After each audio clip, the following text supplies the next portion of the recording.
Los terremotos son actualmente los desastres naturales más dañinos. En la última década, cerca de 1 millón de personas perdieron su vida debido a la actividad sísmica.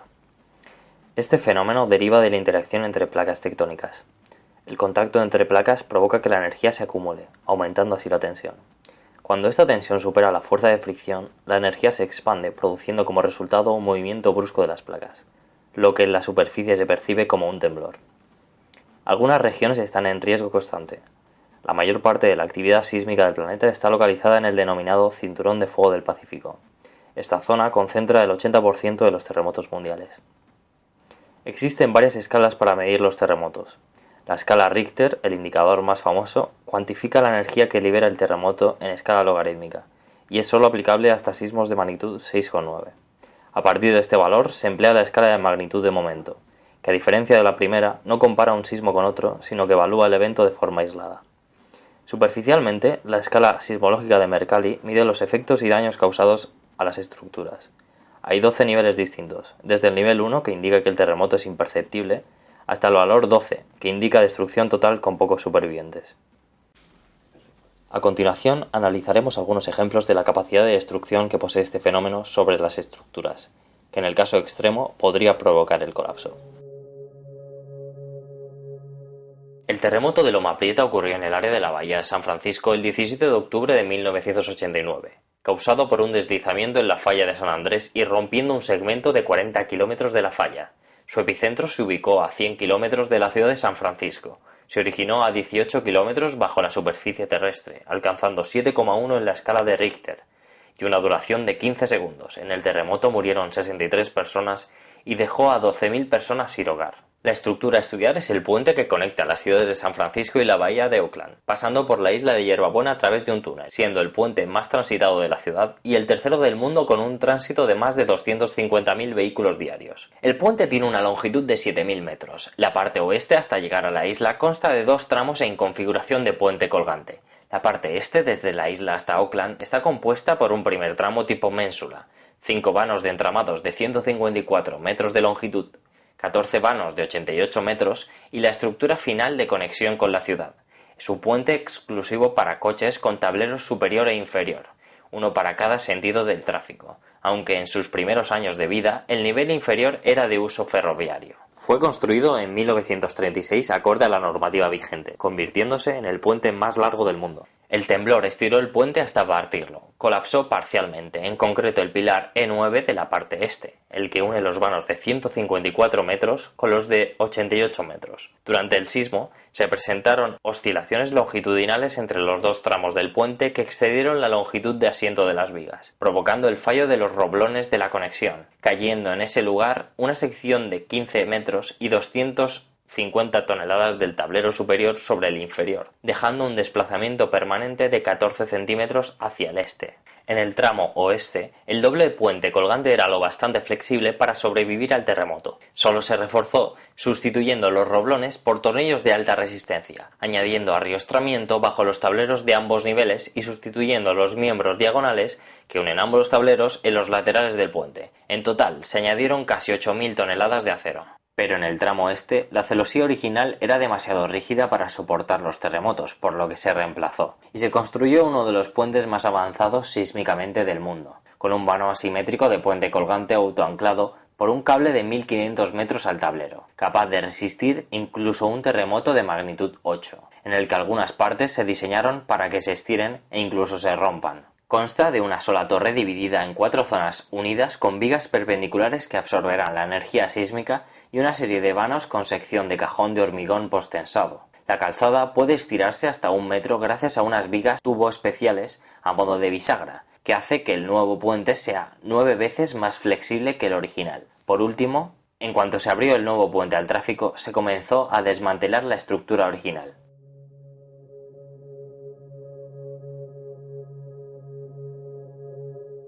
Chile está situado en una de las zonas con mayor actividad sísmica del mundo. En 2010 se produjo uno de los terremotos más fuertes de la historia, alcanzando una magnitud de 9 en la escala de Mercalli, lo que se corresponde con una aceleración de entre 100 y 250 centímetros por segundo al cuadrado. El epicentro se ubicó en el mar chileno, frente a la localidad de Cobquecura.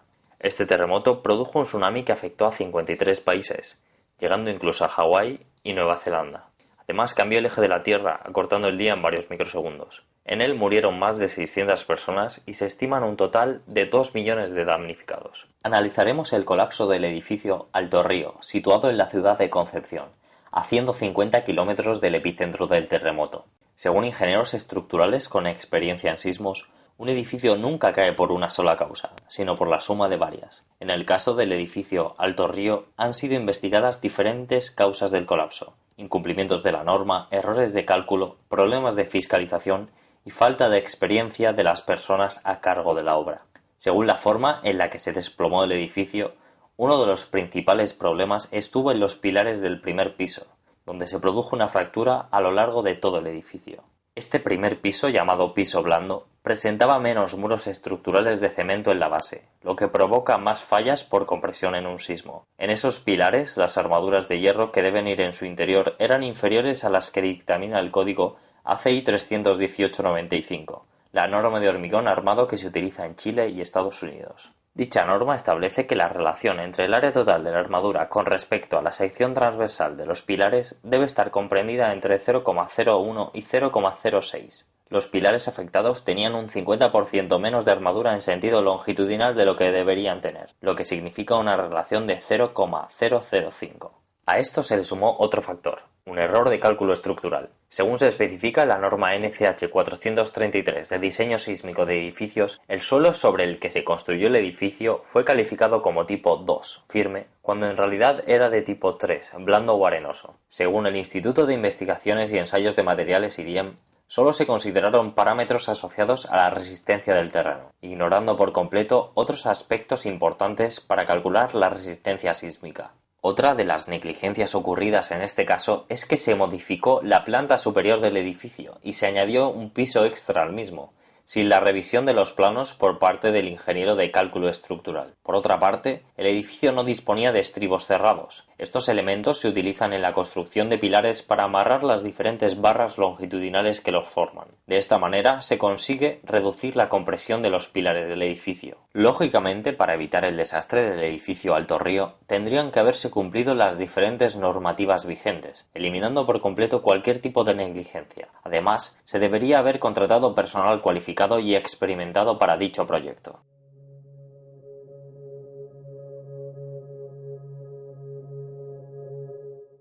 La ciudad de Kobe, situada en Japón, un país de una alta actividad sísmica con hasta 1000 terremotos anuales, está localizada en la isla de Honshu, separada por tan solo 15 kilómetros de la falla más cercana. En 1995, un terremoto calificado según la escala Mercalli en nivel 11, evento muy desastroso, sacudió la ciudad durante un lapso de 50 segundos, el doble de lo previsto en la norma específica del Código Técnico de Edificación de 1964, por entonces vigente. En la regulación del diseño sísmico de construcciones en Japón, las columnas o vigas de hormigón se clasifican en 4 categorías según su ductilidad. Si la columna o viga no satisface las condiciones, pertenece directamente a la categoría D, por lo que se deduce que las estructuras que analizaremos a continuación pertenecen a esta categoría. Desde el año 2000 la regulación nipona asigna una graduación de 1 a 3 a los edificios, de acuerdo a su capacidad de resistir eventos sísmicos. En el terremoto de Kobe resultaron dañados 320 tramos de puentes de autopistas y líneas de tren elevadas. La autopista de Hanshin, prevista para soportar terremotos de hasta 8 grados en la escala de Richter, se colapsó en un tramo continuo de 635 metros. El colapso de un tramo de la parte este de la autopista no se debería haber producido, ya que cada sección de 52 metros de largo estaba sujeta a los pilotes mediante anclajes de hierro fundido de 190 milímetros de grosor. La potencia del terremoto los desgajó, y las secciones de la autopista quedaron sueltas, apoyadas sobre los pilotes. Los investigadores determinaron que el daño se causó por las colisiones entre las secciones de 965 toneladas, que chocaron unas contra otras, empujándose fuera de los pilotes. Por otro lado, hubo un tramo de la autopista de poco más de 1 kilómetro que volcó, a pesar de que los herrajes estaban intactos. El problema estaba en los pilotes. Estos estaban compuestos por 3 capas de acero, donde las 2 exteriores recorrían todo el pilote, pero la interior, sin embargo, se detenía a 1,5 metros del suelo, en cuyo lugar se encontraba su punto débil. y fue donde se produjo una falla por flexión en la parte superior de la base de las columnas. Se determinó que si las capas interiores de los pilotes no hubieran sido tan cortas, la autopista no hubiese volcado. Esta vía se había construido siguiendo la estricta normativa antiterremotos de 1964. En conclusión, como mejora tras esto, Japón ha instalado bloques de caucho debajo de los puentes para absorber el impacto y sistemas de aislamiento sísmico para aislar a la estructura del suelo, reduciendo considerablemente los efectos del seísmo, proporcionando al edificio rigidez vertical y flexibilidad horizontal. Este desastre natural provocó la revisión y posterior corrección de las normas sismorresistentes, haciendo especial hincapié en la atención al control de la calidad en la construcción.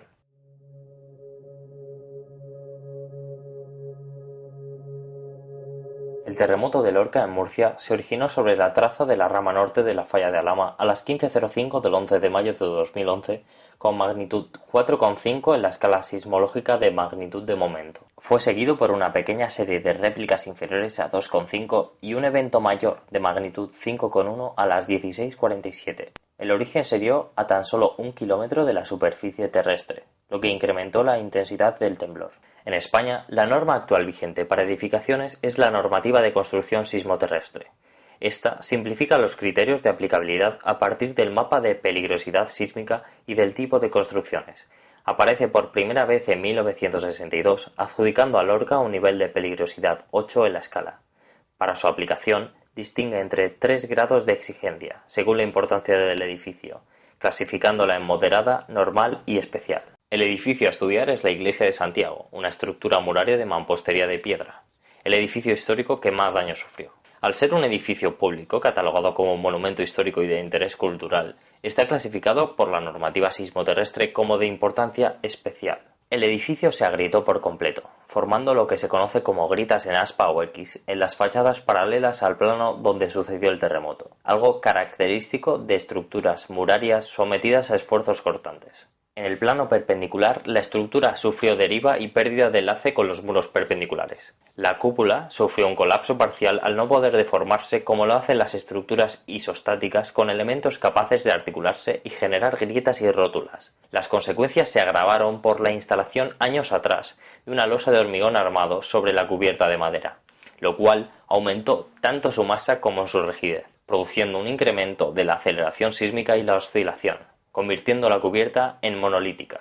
La intensidad registrada fue de 0,37 G, cuando la normativa preveía solo 0,12, es decir, 2,31 veces la aceleración de cálculo. Esto implica que las 439 toneladas de la cubierta embistieron con una fuerza de casi 1.600 kN sobre los arcos y muros colindantes, demasiado para una estructura de piedra y cemento. Ese martilleo, combinado con las roturas de los arcos torales, hizo que el tambor y la cúpula se inclinasen a un lado hasta el colapso de uno o varios de los arcos, con el consecuente vuelco y caída al suelo. La reconstrucción contempla la sustitución de elementos antiguos por otros más ligeros, como es el caso de la madera laminada en la cúpula, que ha permitido reducir su peso en más de 150 toneladas. Las obras se han desarrollado en 2 fases. Primero la destinada a la ejecución de trabajos de emergencia, retirando los elementos que corrían riesgo de caída y el aislamiento frente a agentes meteorológicos, produciendo el cosido de grietas, apuntalado de la bóveda y consolidación final de la estructura. Para ello se instaló una estructura metálica en el espacio que ocupaban el crucero y la cúpula, a base de 8 pilares de acero y cerchas trianguladas, sobre las que se apoyan las correas y la plancha de cobertura. La segunda fase fue destinada a la reconstrucción del crucero y restos de elementos derruidos, así como a la completa restauración del templo. Tras analizar los fallos, determinamos que, si bien el uso de aislamiento sísmico puede ser ventajoso, debido a su coste, su utilización se limita a lugares de alta actividad sísmica con periodos de retorno reducidos. Y la resistencia de una estructura frente a este fenómeno natural viene supeditada al adecuado cumplimiento del código técnico, es decir, desde el proyectista al operario es fundamental la correcta interpretación y ejecución de las pautas determinadas por la ley, siendo fundamental la contratación de personal cualificado acorde a la responsabilidad que desarrollan. En conclusión, el correcto estudio del terreno y su entorno, así como el adecuado dimensionamiento de los cálculos en las estructuras, determinan el éxito de ejecución en la construcción de una estructura resistente y duradera, capaz de soportar los fenómenos naturales más extremos.